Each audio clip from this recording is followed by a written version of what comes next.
Oke, selamat malam teman-teman semua yang menonton video ini. Kami dari kelompok 3 ingin mempresentasikan hasil kerja kelompok kami bagian data mining. Di sini ada nama-nama kelompok kami. Pertama saya perkenalkan diri dulu. Nama saya Brian Ronald Talisman dengan NIM 12021900247. Berikutnya ada teman saya, Michael. Nama saya Michael Christensen Monar Kasparov dengan NIM 120 2194 130. Dan Dan saya Aganta Brema Bangun dengan NIM 12021150060. Oke, kita bisa next langsung ya, masuk ke materi. Bisa next, Mike. Oke, di sini ada dataset. Apa sih dataset itu? Dataset adalah sebuah kumpulan data yang berasal dari informasi-informasi pada masa lalu dan siap untuk dikelola menjadi informasi baru. Nah, dataset ini juga menurut Dayat Suryana, dataset adalah representasi data yang disimpan di memori dalam kondisi tidak terhubung atau disconnected. Nah, nanti ada juga pengertian yang dapat dikutip dari belajar sendiri visual, yaitu untuk pemula oleh Jubil Enterprise. Itu dataset adalah representasi di memori dari satu tabel atau lebih dan digunakan untuk menyimpan baris yang didapatkan saat permintaan dikirim ke basis data. Oke, next, Mike. Nah, jenis dataset itu ada apa aja sih? Nah, dataset terdiri dari 2 jenis. Di antaranya ada private dataset dan public dataset. Private dataset adalah dataset yang dapat diambil dari sebuah organisasi yang akan dilakukan sebagai objek penelitian, seperti data bank, data rumah sakit, sekolah, universitas, dan lain sebagainya. Kemudian public dataset itu adalah dataset yang diambil dari repositori publik yang disepakati oleh pakar penelitian data mining. Oke, sekian dari saya. Berikutnya, next. Mike.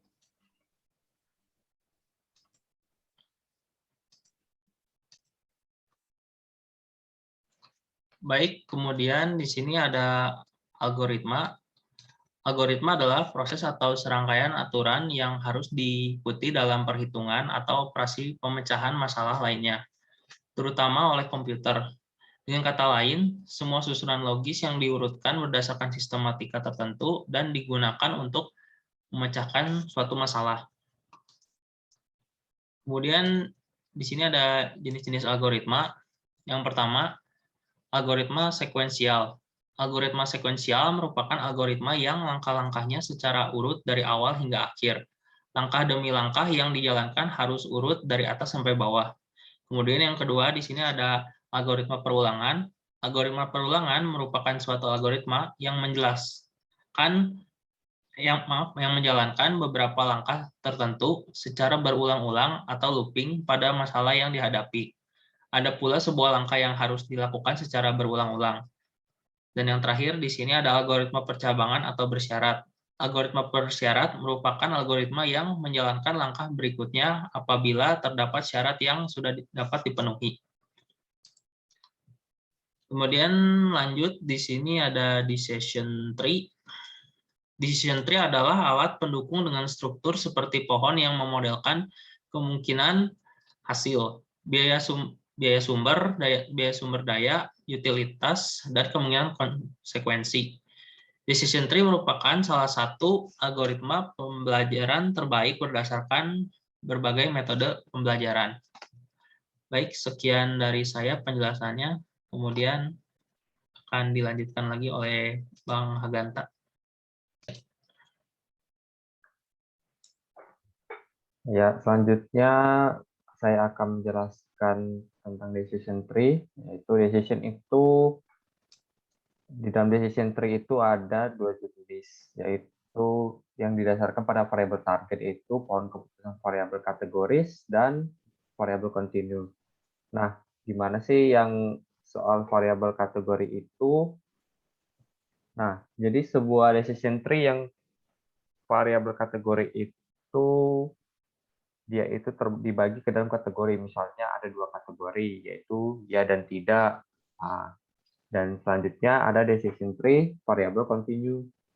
Nah, variabel continue ini contohnya seperti pendapatan individu yang pendapatannya tidak diketahui, dapat diprediksi berdasarkan informasi yang tersedia dalam pekerjaan, usia, dan variabel continue lainnya. Next. Nah, selanjutnya bagaimana sih pengaplikasian decision tree itu? Next. Yang pertama itu menilai peluang pertumbuhan perspektif. Nah, salah satu penerapan pohon keputusan itu melibatkan evaluasi peluang pertumbuhan perspektif untuk bisnis berdasarkan data historis. Nah, misalnya ada data perusahaan sebelumnya seperti total penjualan tahun sebelumnya, itu dapat digunakan dalam decision tree untuk menyebabkan perubahan radikal dalam strategi bisnis untuk membantu ekspansi dan pertumbuhan. Misalnya data penjualan tahun lalu bisa digunakan sebagai keputusan untuk apakah menambah penjualan ataupun menambah target pasar lainnya. Nah, kalau selanjutnya itu yang kedua menggunakan data demografi untuk menemukan calon klien.